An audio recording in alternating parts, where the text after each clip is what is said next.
구강 프로바이오틱스는 굉장한 장점을 가진 예방을 위한 치료제라고도 생각할 수 있습니다. 상호작용을 누려보시는 행복을 갖는 치과 의사들이 많아지면 좋겠다. 틀림없이 우리 치과에 앞으로의 커다란 파일을 옮길 수 있고 환자분에게는 더 큰 치료의 만족도를 올릴 수 있다고 저는 이렇게 생각합니다. 느끼기 위해서 먹는 비타민 D, 칼슘 못 느껴요. 먹는 코엔자임 Q10 못 느껴요. 먹는 비타민 C 못 느껴요.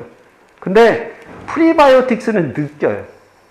입안의 변화를 환자분이 느끼기 시작해요. 나쁜 분들은 정말 절실하게 느낍니다. 그래서 이 구강 프로바이오틱스는 어떻게 보면 가장 싼 보약일 수도 있어요.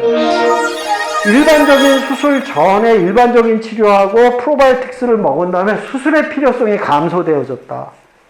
이건 굉장히 우리가 추구하는 일이기도 해요. 한동안 서저리 하는 것보다 컨저버티브 트리트먼트를 계속 루트 프레이닝 해주면 좋아질 거라는 유럽의 학설이 한번 쫙 끈적여 있었어요. 근데 프로바이오틱스가 거기에 들어가면 더 좋은 결과가 있다. 실제로 제가 4년 동안에 잇몸 수술하는 환자가요, 예전에 10분질로 줄었어요. 저도 깜짝 놀랐어요. 잇몸 수술 굉장히 많이 했거든요. 10분질로 줄었어요. 그러니까 보험 환자를 득하는 데는 조금 나빴어요. 그 결론은. 그렇지만 아픈 수술을 안 하는 환자가 많아졌다는 게 저희 병원의 통계입니다. 염증에 관련된 거, 그 다음에 궤양 생기는 거 이런 거 좋고요. 여기 보세요. 갑자기 당뇨 환자가 왜 나왔느냐. 당뇨 환자가 전신질환을 일으킨 다음에 잇몸에 염증이 일어나는 이론도 딱 정립이 돼 있어요. 이럴 때 프로바이오틱스가 굉장한 역할을 하는 거예요.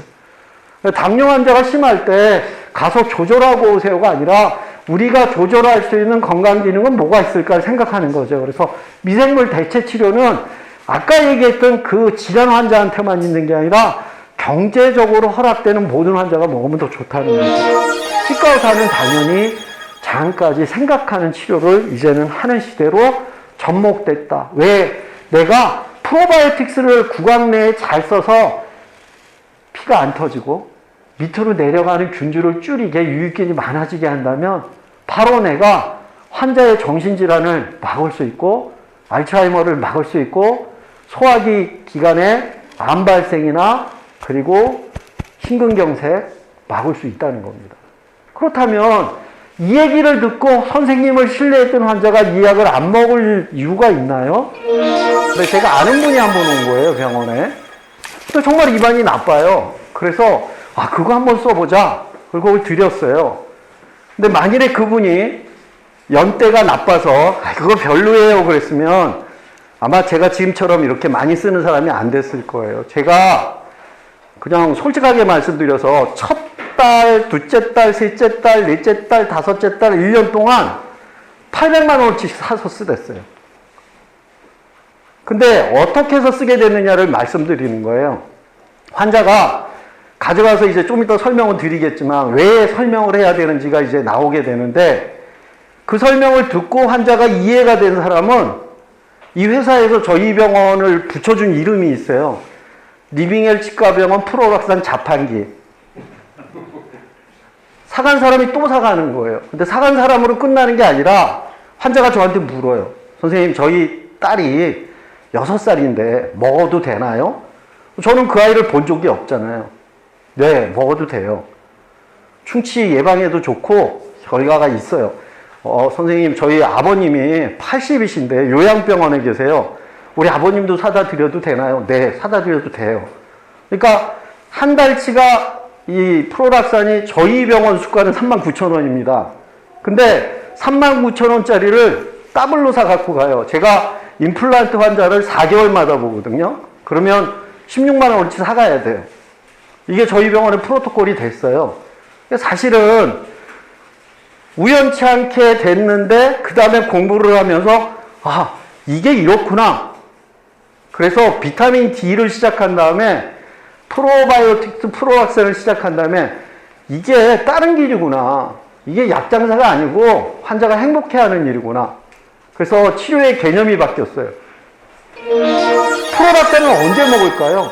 아침에 먹을 수도 있고 점심에 먹을 수도 있고 저녁에 먹을 수도 있어요. 한 번 먹는다면. 저녁을 제일 많이 권하는 이유가 저녁에 잠잘 때 침도 분비가 줄고 여러 가지 환경이 나빠지니까 잠 자기 전에 이솔질하고 하나를 5분 동안 뒹굴뒹굴 아살살처럼 먹고 그 다음에 닦지 말고 주무세요. 그러면 아침에 느껴지는 게 있을 거예요. 여기까지만 얘기하고 드시게요.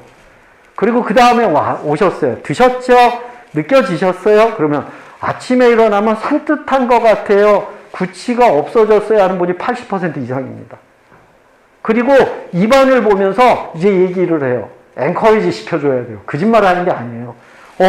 보세요. 지난번에 여기 피 나던 데인데 지금 쫄깃쫄깃해지는 느낌이 있죠. 쫄깃쫄깃을 쓰는데 환자한테 거울을 보여줘요. 구강 카메라 하면 시간 가서 못해요. 그래서 거울로 바로 보여주고 보셨잖아요. 그러면 환자 개념에서는 이건 틀림없이 예방이었는데 자기도 모르게 예방 치료로 바뀐 거예요.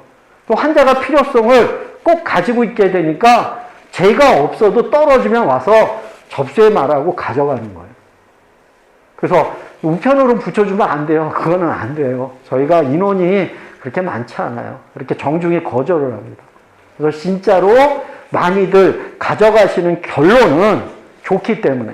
그런데 설명 없이 그냥 던져주면 이건 갖다 버릴 수도 있어요. 차 속에 그냥 남겨놓을 수도 있어요. 실질적으로 구강 내에 있는 레드 컴플렉스가 전신질환을 일으킵니다. 알츠하이머도 일으키고 췌장암도 일으키고 대장암도 일으키고 심지어는 심근경색도 일으킨다는, 저희가 A4 용지에다가 아마 그걸 쓴다면 가득 쓸 수 있는 여러 가지 질환을 일으킬 수 있는데, 치과 의사가 원인이 되는 원인균을 제어한다면 전신질환을 치료가 아니라 예방하는 의사가 되는 겁니다. 그래서 우리 모든 치과 의사가 환자들을 행복하게 하기 위해서 이런 일들에 참여한다면 구강 프로바이오틱스는 굉장한 장점을 가진 예방을 위한 치료제라고도 생각할 수 있습니다. 앞으로 프로바이오틱스를 어떻게 개인적으로 쓸까 하는 방법이 앞으로의 진행 방향이라고 생각하고요. 이 프로바이오틱스는 입안에 있는 마이크로바이옴을 좋게 만드는 겁니다. 그래서 마이크로바이오타 트리트먼트를 하는 게 아니라 마이크로바이옴 치료를 한다는, 마이크로바이오타를 이용한 지놈 치료를 하는 개념을 가지신다 그러면 틀림없이 우리 치과에 앞으로의 커다란 파일을 옮길 수 있고 환자분에게는 더 큰 치료의 만족도를 올릴 수 있다고 저는 이렇게 생각합니다. 프로바이오틱스는 여러 가지 종류가 있습니다. 그런데 어떻게 하면 질환에 밀접된 프로바이오틱스들을 모아서 쓸까 하고 만들어진 것이 제가 현재 쓰고 있는 덴마크에서 만든 프로락산이라는 겁니다. 이곳에는 락토바실라스 프란타름과 락토바실라스 브레부스가 들어있어서 치아후식도 예방하고 치질환도 예방하고, 또 얘네들이 면역대 관련된 요소들 작용해서 사이토카인에 대한 또는 T셀에 대한 조절 능력을 가지게 하기 때문에 우리가 생각하는 구강 프로바이오틱스는 정말로 큰 일을 할 수 있습니다. 그래서 저는 락토바실라스 프란타리움, 락토바실라스 브레부스의 상호작용을 누려보시는 행복을 갖는 치과의사들이 많아지면 좋겠다, 이런 생각을 가지고 있습니다. 감사합니다.